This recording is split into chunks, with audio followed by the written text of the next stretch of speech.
Students, मैं आपकी ma'am Rupali Verma फिर से आपके लिए हिंदी का एक नया वीडियो लेकर आई हूँ। तो आज के वीडियो में हम पढ़ने वाले हैं class 10th Hindi course B की बुक है स्पर्श भाग 2 के गद्य खंड के अध्याय को। तो गद्य खंड का जो दूसरा अध्याय है डायरी का एक पन्ना, उसे हम देखेंगे।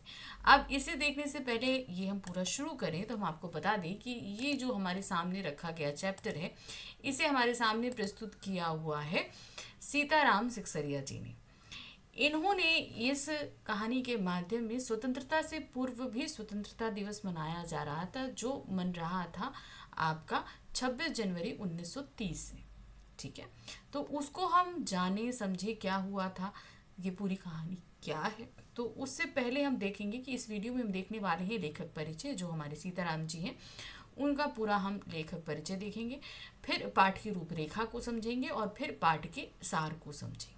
ठीक है, तो चलिए उसी हिसाब से शुरू करते हैं। सबसे पहले हमारे पास आ गए लेखक है सीताराम सिकसरिया जी। क्या है? सीताराम सिकसरिया का जन्म 1892 ईस्वी में राजस्थान के नवलगढ़ में हुआ था। तो ध्यान रखिएगा, 1892 में हुआ था नवलगढ़ में। उनको विद्यालय शिक्षा पाने का अवसर नहीं मिला, यानी कि स्कूल एजुकेशन वो नहीं पा पाए, इसलिए उन्होंने स्वाध्याय से ही पढ़ना लिखना शुरू किया। स्कूल वो गए नहीं, तो अपने आप ही वो पढ़ा करते थे अपने घर पर। अपने जीवन में व्यापार व्यवसाय से जुड़े रहकर ये अनेक साहित्यिक, यानी कि ये क्या करते थे, बिजनेस करते थे। वो तो भाई वो तो जीवन यापन के लिए कुछ कमाना ही पड़ता है, तो वो काम ये बिजनेस के थ्रू करते थे। और जो है इसके अलावा व्यापार करते करते ये साहित्यिक, सांस्कृतिक और नारी शिक्षण संस्थाओं के प्रेरक, संस्थापक और संचालक भी रहे। तो ये जो संस्थाएं इन सब से जुड़ी थी, जिसमें नारी शिक्षण संस्थाएं थी, साहित्यिक संस्थाएं थी और सांस्कृतिक संस्थाएं थी, उससे ये जुड़े हुए थे। उनको भी जो है मार्गदर्शन देना, सब करना वो करा करते थे। स्वतंत्रता आंदोलन में उन्होंने महात्मा गांधी, गुरुदेव रविन्द्रनाथ ठाकुर तथा सुभाष चंद्र बोस के साथ बढ़ चढ़ कर भाग लिया। तो यानी कि ये कितने बहुमुखी रहे, देखिए। स्कूल जाने का मौका नहीं मिला, लेकिन अपने आप उन्होंने पढ़ाई करी, व्यापार किया, विभिन्न सांस्कृतिक संस्थाओं, साहित्यिक संस्थाओं के साथ, समाज सुधार संस्थाओं के साथ जुड़े रहे। उसके साथ इन्होंने स्वतंत्रता आंदोलन में भी बढ़ चढ़कर हिस्सा लिया, सुभाष चंद्र बोस के साथ बढ़कर चढ़कर भाग लिया। उन्होंने सत्याग्रह आंदोलन के समय जेल यात्रा भी करी। कुछ साल तक आजाद हिंद फौज के मंत्री भी रहे। अब देखिए कितना ज्यादा इनके पास जो है हुनर रहा। उनके इस महत्वपूर्ण योगदान के लिए भारत सरकार ने उनको 1962 में पद्मश्री सम्मान से सम्मानित किया। उनकी उल्लेखनीय कृतियां हैं स्मृतिकण, मन की बात, बीता युग, नई याद और एक कार्यकर्ता की डायरी, जो 2 भागों में है। और वर्ष 1982 में उनका देहावसान हो गया, यानी कि 1982 में उनकी मृत्यु हो गई। तो ध्यान रखिएगा, उनको पद्मश्री मिलने का जो समय रहा, वो उनके देहावसान का वर्ष और उनके जन्म का समय, ये सभी कुछ आपको याद रखने हैं। अब आ जाते हैं पाठ की रूपरेखा, यानी कि ये जो पाठ पढ़ने वाले हैं इसमें क्या बताया गया है। पद्मश्री से सम्मानित सिकसरिया जी की अनेक कृतियां हैं, जिनमें एक कार्यकर्ता की डायरी उल्लेखनीय है। कौन सी? कार्यकर्ता की डायरी, जिसे हमने देखा था कि वो 2 भाग में है। प्रस्तुत पाठ इसी अंश का है, यानी कि कार्यकर्ता की डायरी से ही ये पाठ लिया गया है। इस पाठ के अंतर्गत 26 जनवरी 1931 को नेताजी सुभाष चंद्र बोस स्वयं लेखक तथा कलकत्ता के हजारों लोगों द्वारा देश का दूसरा स्वतंत्रता दिवस उत्साह से मनाने का वर्णन है। अब दूसरा, क्योंकि भाई वैसे तो देखा जाए तो हमारा देश 15 अगस्त 1947 को आज़ाद हुआ, लेकिन उससे पहले ही 26 जनवरी का दिन जो है वो डिसाइड कर दिया गया था 1930 के कांग्रेस अधिवेशन में कि इस दिन से हम लोग हर साल पूर्ण स्वतंत्रता दिवस मनाएंगे और इसी के जरिए पूर्ण स्वतंत्रता की जो है वो नारा भी देंगे। तो दूसरा स्वतंत्रता दिवस अगर 1930 से शुरू हुआ, तो दूसरा स्वतंत्रता दिवस कब होगा? वो होगा 26 जनवरी 1931 से। तो 19 वो उस ये जो पूरा पाठ पढ़ रहे हैं वो 26 जनवरी 1931 के दिन जो भी चीज़ें घटनाक्रम घटित हुई उसी के बारे में पढ़ रहे हैं, जिसमें सुभाष चंद्र बोस स्वयं लेखक, कलकत्ता के हजारों लोगों ने दूसरा स्वतंत्रता दिवस उत्साह से मनाने का वर्णन किया है। यह पाठ क्रांतिकारियों की कुर्बानियों को याद दिलाते हुए समाज की एकता को प्रदर्शित करता है। ये कलकत्ता के बारे में ये चीज़ काफ़ी विदित थी कि कलकत्ता के वासियों ने स्वतंत्रता आंदोलन में कोई विशेष उत्साह नहीं दिखाया। तो ये चीज़ गलत है कि ऐसा सोचा जाए, क्योंकि इससे हमें पता चलता है, इस पाठ से हमें पता चलेगा कि कलकत्ता वासी भी स्वतंत्रता आंदोलन में बढ़ चढ़कर भाग लिया करते थे। अब शुरू करते हैं पाठ का सार। कलकत्ता में राष्ट्रीय ध्वजारोहण। ठीक है, कब हो रहा है? राष्ट्रीय ध्वजारोहण। अभी देश आजाद नहीं हुआ है, लेकिन राष्ट्रीय ध्वजारोहण होना है, तो ये बहुत बड़ी बात है ना। 26 जनवरी 1931 को संपूर्ण भारत में स्वतंत्रता दिवस मनाया गया और आज इसी की पुनरावृत्ति हो रही है। ठीक है, दोबारा किया जा रहा है। कलकत्ता में इसका विशेष महत्व है और लोगों को बता दिया गया था कि इसका संपूर्ण प्रबंध उन्हें ही करना है। ठीक है, बहुत महत्वपूर्ण है और इसको मनाने का संपूर्ण प्रबंध जो है कलकत्ता वासियों को ही करना है। इसे इतने भव्य रूप में मनाया जा रहा था कि केवल प्रचार में ही 2000 रुपए खर्च किए गए थे। उस समय के 2000 मतलब समझ लीजिए आज के 2, 2.5, 3 लाख रुपए, इतना खर्च कर दिया गया था। बड़ा बाजार स्थित सभी मकानों पर राष्ट्रीय ध्वज फैला दिया गया था। कलकत्ता का एक एरिया है जिसका नाम है बड़ा बाजार, वहां पर सभी घरों के ऊपर राष्ट्रीय ध्वज लगा दिए गए थे। कई मकान तो ऐसे थे जिन्हें देखकर लग रहा था जैसे देश को स्वतंत्रता प्राप्त हो गई है। मतलब वो इतने सजे हुए थे जैसे लग रहा था कि आज देश को स्वतंत्रता मिल चुकी है और हम इसी की खुशी मनाने जा रहे हैं। उधर पुलिस ने भी पूरा प्रबंध किया हुआ था। भाई, देश की जनता का स्वतंत्रता दिवस मना रही है तो अंग्रेजी सरकार भी उसका दमन करने के लिए तैयार रहेगी। तो वही देश की पुलिस, यानी कि उस समय अंग्रेज शासन की पुलिस हुई, उसने भी पूरा दमखम लगा रखा था कि हम भी नहीं मनाने देंगे। शहर के प्रत्येक मोड़ पर गोरखे और सार्जेंट तैनात किए गए थे। हर एक चौराहे, हर मोड़ पर पुलिस अच्छे से तैनात थी।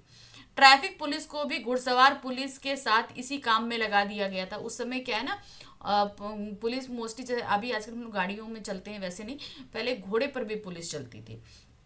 तो जो ट्रैफिक पुलिस वाले होते थे, तो ट्रैफिक को कंट्रोल करने के लिए उनको जो है घुड़सवार पुलिस के साथ लगा दिया गया था कि आप ये चीज ध्यान रखिए कि किसी तरह की गड़बड़ी ना होने पाए। मॉन्यूमेंट पर होने वाला संघर्ष। अब ये जो स्वतंत्रता दिवस मनाया जा रहा था, इसे मॉन्यूमेंट पे जो है आपको झंडा फहराना था और वहीं पर खड़े होकर जो है आपको शपथ भी पढ़नी थी। तो अब उस पर क्या संघर्ष हुआ था, देखिए। मुख्य सभा शाम के समय मॉन्यूमेंट के नीचे होनी प्रस्तावित हुई, यानी कि शाम के समय मॉन्यूमेंट के नीचे एक कोई गार्डन है, वहां मॉन्यूमेंट के नीचे जो है ये हुआ कि वहीं पर सभा होगी शाम को। इस स्थान को सुबह से ही पुलिस ने घेर लिया। जैसे पुलिस को भी पता चला कि भाई यहाँ सभा होनी है, यहाँ ध्वजारोहण होगा, तो उन्होंने उस जगह को पूरी तरीके से घेर लिया कि यहाँ पर कोई प्रवेश ही ना करने पाए। इसके बाद भी कई स्थानों पर राष्ट्रीय ध्वज फहराया गया। पुलिस ने तमाम कोशिश करी, लेकिन राष्ट्रीय ध्वज तब भी फहराए गए। श्रद्धानंद पार्क में जब बंगाल प्रांत के विद्यार्थी संघ के मंत्री अविनाश बाबू ने झंडा फहराया तो उनको पकड़ लिया गया और दूसरे लोगों को मार पीट कर वहां से हटा दिया गया। अब सास जो छात्र संघ के अध्यक्ष थे अविनाश बाबू, उन्होंने ये श्रद्धानंद पार्क में झंडा जैसे ही फहराया, उनको तुरंत ही पकड़कर वहां से हटा दिया गया मार पीट के। इसी समय तारा सुंदरी पार्क स्थित बड़ा बाजार, यानी कि बड़ा बाजार में स्थित है तारा सुंदरी पार्क, कांग्रेस कमेटी के युद्ध मंत्री हरीश चंद्र सिंह झंडा फहराने गए। वो वहां पर झंडा फहराने गए तो उन्हें भीतर नहीं जाने दिया गया। वो अंदर कोशिश कर रहे थे कि तारा सुंदरी पार्क में चले जाए, लेकिन उनको अंदर नहीं जाने दिया गया और वहां काफी मारपीट हुई, जिसमें 2-4 आदमियों के सिर फट गए। मतलब अब पुलिस रोकेगी कि आपको नहीं जाना है, तो भाई हम तो क्रांतिकारी, हम तो जाएंगे। तो पुलिस ने लाठीचार्ज कर दिया। अब लाठीचार्ज कर दिया तो कईयों के सिर फट गए। उधर गुजराती सेविका संघ की ओर से जुलूस निकाला गया, जिसमें शामिल होने वाली लड़कियों को पुलिस द्वारा गिरफ्तार कर लिया गया। अब गुजराती संघ की जो महिलाएं थी, उन्होंने भी क्या किया, मार्च निकाला और उन्हें भी पुलिस द्वारा गिरफ्तार कर लिया गया। जुलूस निकालने में हुआ संघर्ष। अब जुलूस का मतलब क्या हुआ कि जो आप पूरी परेड निकाल रहे हैं, सब लोग, बहुत सारे लोग मिलके जाते हैं ना धरना प्रदर्शन करने के लिए, तो उसको जुलूस कहा जाता है। तो अब जुलूस निकालते समय भी पुलिस उनको रोक रही थी। अब जब उनको रोके तो उसमें संघर्ष हो। क्या संघर्ष था? 11 बजे मारवाड़ी बालिका विद्यालय की लड़कियों ने अपने विद्यालय में झंडा फहराया। उन्हें उत्सव का महत्व समझाया गया। इसी बीच फोटो आदि भी खींचे जा रहे थे। दोपहर 2-3 बजे कई आदमियों को पकड़ लिया गया। जिसमें मुख्य रूप से पूर्णा दास और पुरुषोत्तम राय आदि उल्लेखनीय थे। तो ये सभी इनके इस जुलूस के मुख्य जो व्यक्ति थे जिनकी ये नेतृत्व में ये जुलूस चल रहा था, पूर्णदास और पुरुषोत्तम राय। पूर्णोदास पर सुभाष बाबू के जुलूस का भार आया। पूर्णोदास को जैसे ही पकड़ा गया तो वो उनके ऊपर सुभाष बाबू जी ने पहले पकड़ लिया गया था, उनके जुलूस का भार था। स्त्री समाज जगह जगह से अपना जुलूस निकालने की कोशिश में लगा हुआ था। 1 बजे से ही मैदान में हजारों लोगों की भीड़ टोलियों में आने लगी।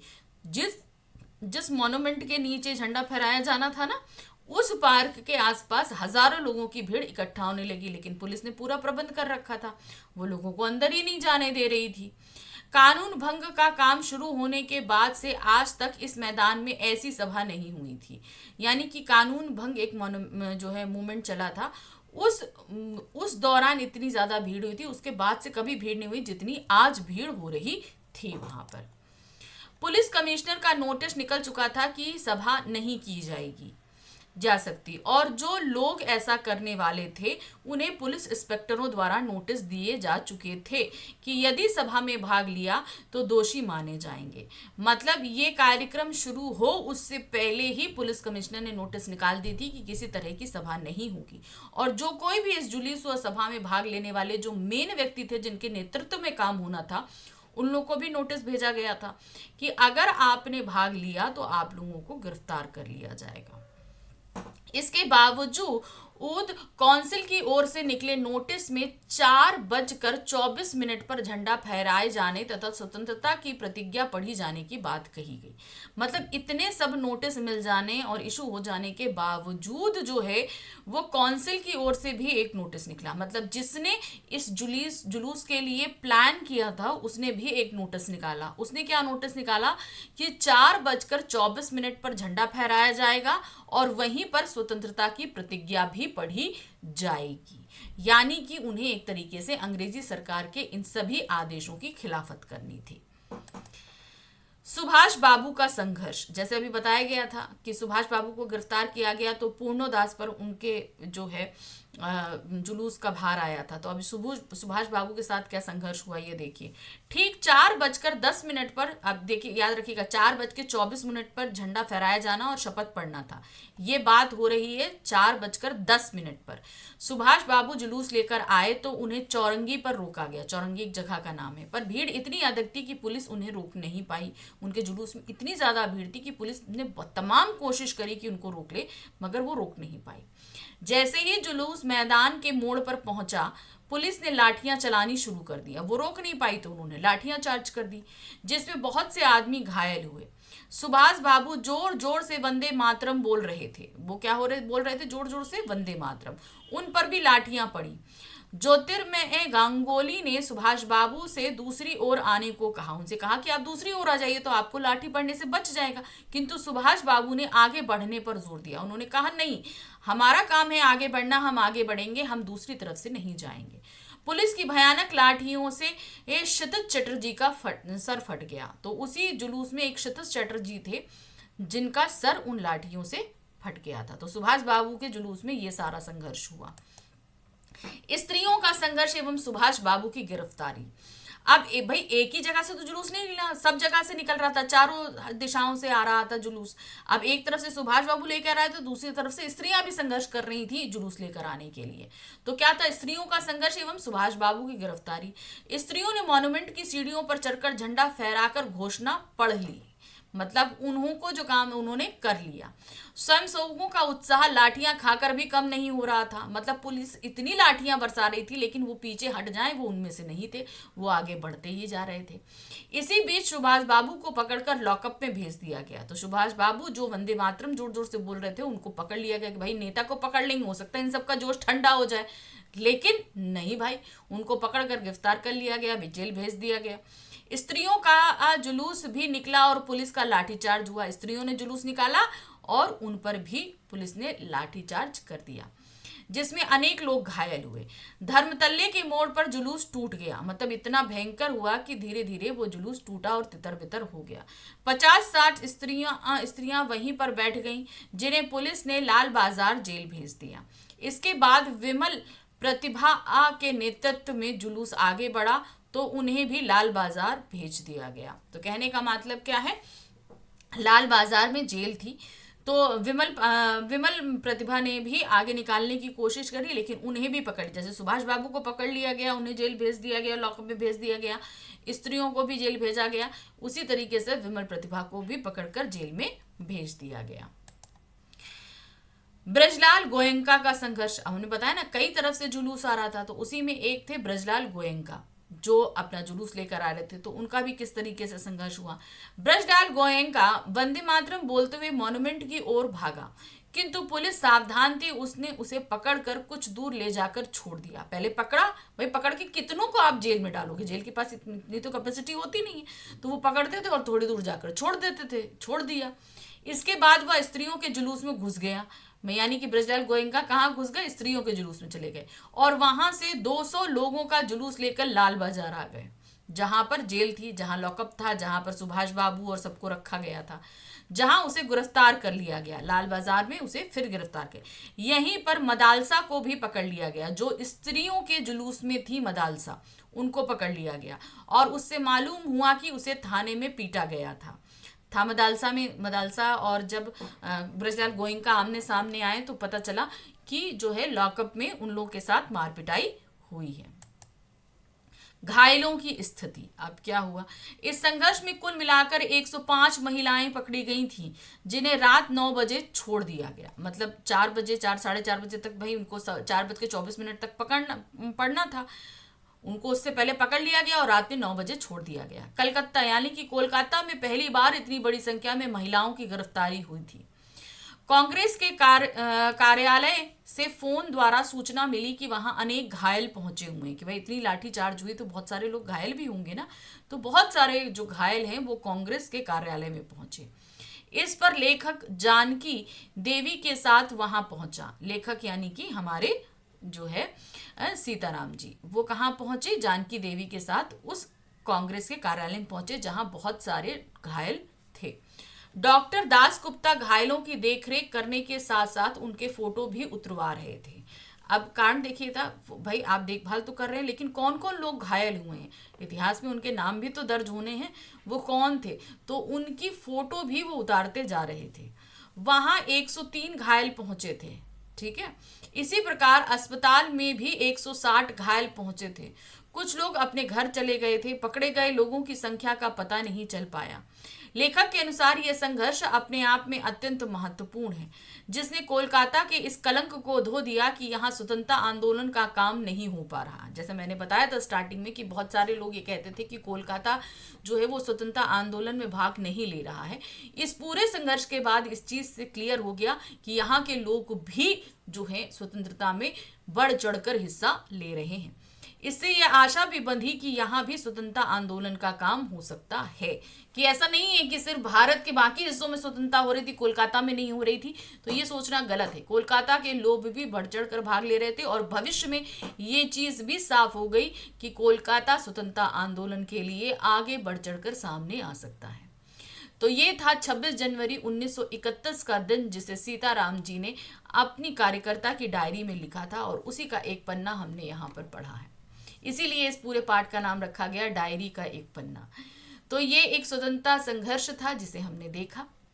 ये पाठ यहाँ खत्म करते हैं, लेकिन एक चीज आप ध्यान रखिएगा कि हमने पाठ तो पूरा समझा दिया, लेकिन इसमें बहुत सारे लोगों के नाम हैं, डेट्स हैं, जिन्हें आपको अच्छे से याद रखना पड़ेगा। तो हो सके तो उन्हें अच्छे से लर्न करिए। अगर नहीं हो रहा है तो उन सभी लोगों के नाम एक जगह पर नोट करिए और उसे करीबन आप 4-5 बार पढ़ेंगे तो वो नाम आपको याद हो जाएंगे। ठीक है, तो इस तरीके से कोशिश करिए। डेट्स को याद करने का ये बहुत आसान तरीका है, नामों को याद करने का आसान तरीका है, कहीं अलग लिखकर उन्हें बार बार पढ़ना। तो चलिए मिलते हैं अगले अध्याय में फिर से। Bye bye.